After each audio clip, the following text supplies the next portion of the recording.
Art is dangerous. It is one of the attractions. When it ceases to be dangerous, you don't want it. This is a quote by Anthony Burgess, an author I admire for his unique approach to writing. I'm using this quote to represent what I want to accomplish this year in ISM. I am Julie Madrid, and this is my second year in ISM and my second year studying music production. The reason I studied music production rather than performance is, just kidding. I just messed that up. I've been playing guitar for about 4 years and I've been studying music for about 6 years. I go to the Frisco School of Rock where I practice guitar, and the reason I decided to do music production over being a musician was because I couldn't find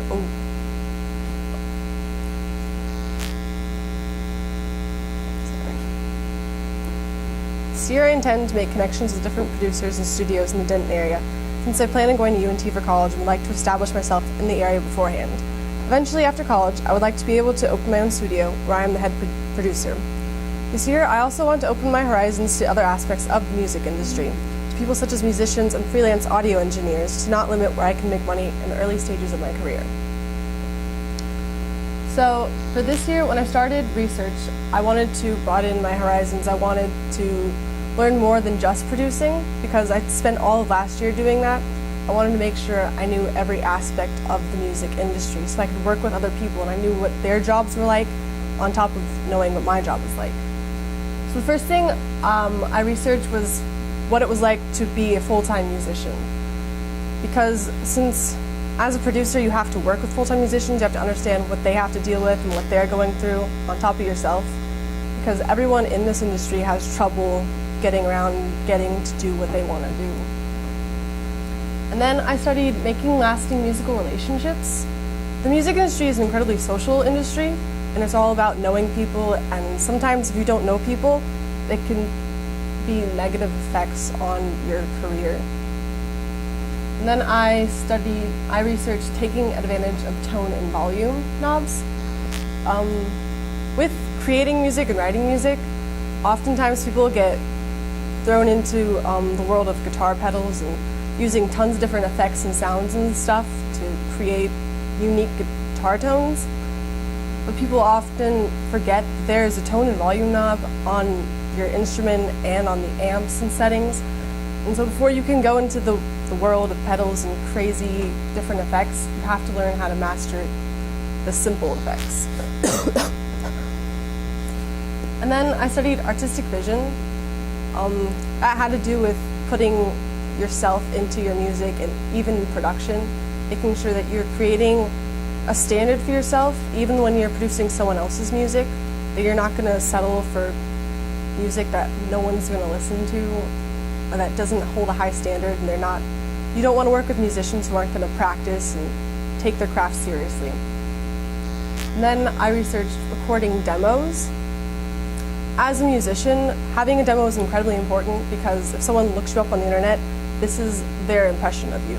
Before they can see you live or they can hear anything about you, the demo that they listen to is the first impression they have that they're making for themselves. And so it's important to have a nice demo that's nicely made and is mixed correctly. And then I studied opening a recording studio because eventually I would like to be able to do that. And I wanted to start going into what that would mean financially and what kind of equipment would be necessary for all of that, and just kind of the state of mind I would have to have going into that beginning. Next, for my informational interviews, I realized in the last year that I actually know lots of musicians and people who have worked with producers, and I haven't asked many people I know for help, which I found was weird. And I was afraid last year to ask them. This year I decided that I wanted to be a part of, these were people I saw all the time. I went to local shows and I saw these people, I saw the producers.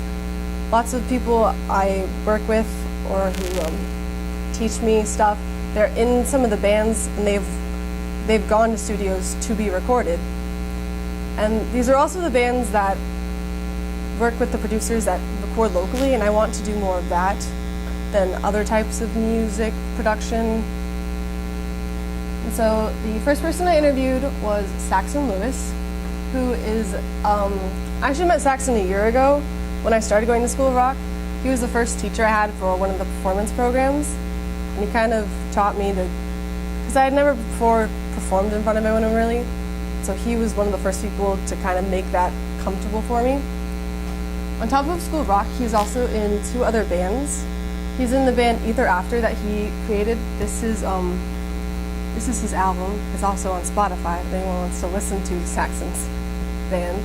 That's also a picture of me and Saxon at his show. And so Ether After is his project. It's progressive rock music, and they play lots of shows all the time. It's probably his more serious band out of the 2, and Ether After is more of his project. It's his thing, he creates it. He's the front man of the band, so he leads everyone. He writes a lot of the music, or at least gives the path to what he wants the sound to be. And then Post Palace is the other band he's in that's more pop punk style, and he plays bass in that band. And it's not necessarily his project, it's his friend's project that he's just kind of helping out with. And they write most of the music, and he just provides bass parts that won't take away from their idea and their sort of vision for what they want. Some of the things that Saxon told me was to be familiar with the music scene. He's moved around a few times, and having to reacquaint yourself with the music scene and the people in it can be difficult. That's where the making lasting relationships comes into play. It's easier to get shows if you know people. And so staying in one area and getting to know that scene really well, and the producers there and the other bands there will help with making an impact to your own band. And then he also stressed knowing music theory. Since he has a classical background in playing euphonium, he stresses that to everyone. Often in rock music and such, people don't care much for music theory because music theory is rules, and most rock music is constructed on the idea of breaking all those rules. But he said that knowing what rules there are so you can know how to break them correctly gives you a better idea of what you're doing with your music and what structure. And this is a video of Ether After playing. Saxon's in the American flag dance.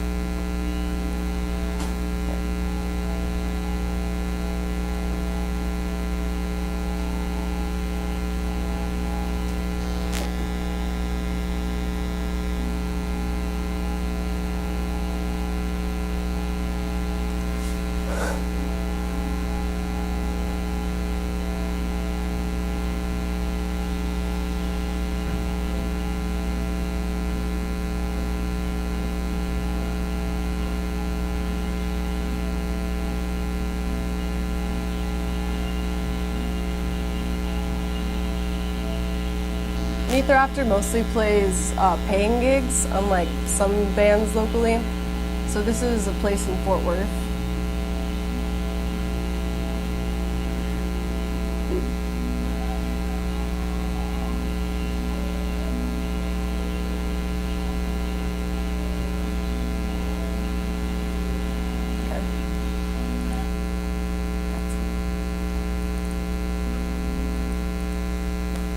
The next person I interviewed was Eric Delegard of Real Time Audio. The way I found him was kind of weird. I was on Instagram and I follow a local band called Brunettes Not Fighter Jets. And I saw at one point they recorded at a place called Real Time Audio. And so over the summer I followed that account and was like, I'm gonna go interview them when ISM comes around. And so I actually did that. So Eric owns his own studio and he runs it all himself. He opened it in 1991, so he's been in the music scene a long time. His studio is in Denton, and these are some pictures. This is a picture of the band that I know recording there. Some of the things he said was to get good equipment and to have your own studio because you can be your own boss. That also means you have to be responsible for yourself and to find work for yourself and understand how to pay for everything, which is probably one of the hardest struggles of being a producer with your own studio. And he's also one of the people who stressed having a standard for your own work. He talked about how there's one specific band that he refused to record with once they got there because they were just messing around. They didn't know what they were really doing, and they came in with like half-written songs. And he said now they're doing pretty well, so he thinks that he helped them for the better. Next person I interviewed was Britt Robichaux, who is with Dreamy Life Records and Cloudbrand Recordings. Dreamy Life Records is actually a record store in Fort Worth that him and some of his friends got together and created this company that branches off into a recording studio also. So you can go to the record store and sell your record after you went and made it with them. And they created Cloudland Recordings out of two other recording studios two different friend groups had, Dreamy Sounds Records and Low Life Records. And so this is studio space up here, and then this is the record store. He said it was better to have a record store with your recording studio because it was easier to get a business loan for a record store since it's a business rather than a recording studio, because recording studios don't bring in as much money. At his recording studio, he has a lot of analog recording material equipment, which is unique because a lot of people don't do that and people don't really care for it anymore. But he gives that option to people who want to record with him. And he also talked about making good business decisions with understanding the finances of everything and where you're going to supply things. Since he started the recording studio with a lot of other people, they already had a lot of equipment to begin with, so they didn't have to spend too much money on that. And then he also talked about having detailed studio sounds.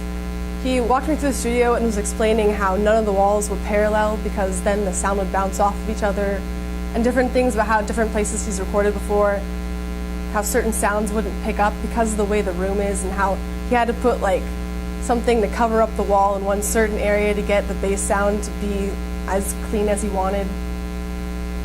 He also talked about going to local shows and knowing the bands. There's one band that he said he went to a show for. He went to a show for another band and they opened for them. And he liked them so much that he told them that he would record them for free because he just wanted to make sure that they could get their music out there because he loved them so much. And then to understand equipment is another thing he wanted to stress. Last person I interviewed was John Housewright, who is just a full-time musician. It was hard for me to find a full-time musician because I don't know anyone who does just that. He pays all of his bills in just playing gigs. So he spends his week, he told me the rundown of his week is pretty much Monday and Tuesday and Wednesday he has free and he uses for like office hours, like answering emails or phone calling people or financing things. And then Thursday, Friday, Saturday, he has normally 2 gigs a day. We'll have one at like 5 o'clock at brewery type places, restaurants, and then a later in the night one at bars and such. And then Sunday mornings, every Sunday morning he goes to a specific church where he gets paid to play there. On top of his solo gigs, he is in a band called the Heavy Hands. And the difference between that is during solo gigs that he gets paid for, he's not allowed to play his own music. He has to play all covers. And so in the Heavy Hands, this is all the stuff that he wrote. And they also have a full album recorded. One of the things he was talking about was being stubborn and persistent. Since there's no one he works for and he has to go find all of his work, he has to make sure that he's going to sit down and find work for himself. He was talking about how it was hard when he'd have really busy months where he had lots of shows booked. He would forget to book new shows for the next month because he was so busy focusing on those shows that every other month he kind of has like an off. And he also was talking about overcoming self-doubt because he is writing his own music and he is his own business. He has to be incredibly confident in who he is. And then he also talked about the Dallas area music scene. He knows it really well because he books all of his own shows. He knows the best places to go and what different shows are like and who's good to work with in the area. And this is a picture of him, and these are pictures of the band.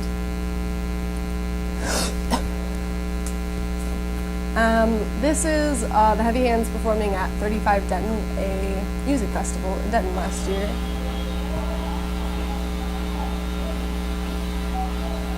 And the bass player is also my guitar teacher.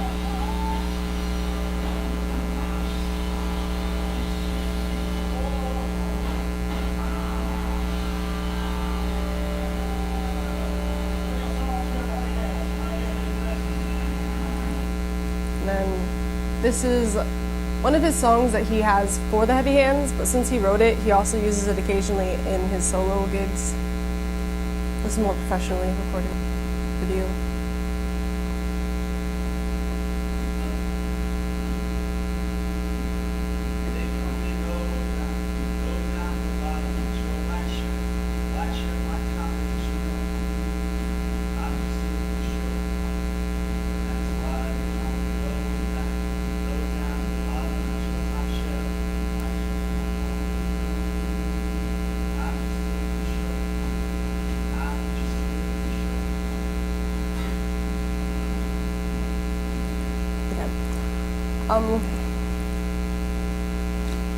I chose to be part of ISM because I know I'm not a very outgoing person, and having an excuse to actually talk to all people in my life who are musicians in the field I want to go in will help me advance my career and give me the connections to the people I want to work with.